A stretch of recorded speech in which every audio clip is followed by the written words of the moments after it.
eski temir turbalardan qilingan sistemada mana bunaqa yangi katyol qo'ymoqchimisiz?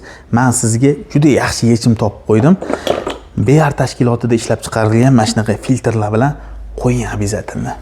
Bu filtrni hozir sizlar bilan birga ochib ko'ramiz.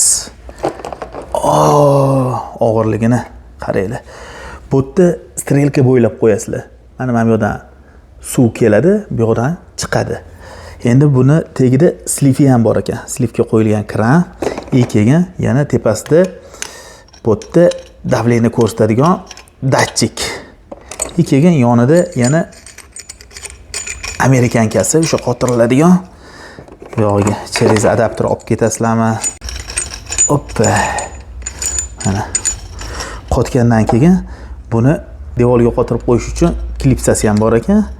Shunday qotirib, orqasida bolt gaykalargacha qoyil, lekin men BR firmasida ishlab chiqarilgan mana shunaqa filtrli keldi. Buni ichi nimadan tashkil topgan desanglar, buni ichi hozir ko'ramiz. Mana bunaqa bo'ladi.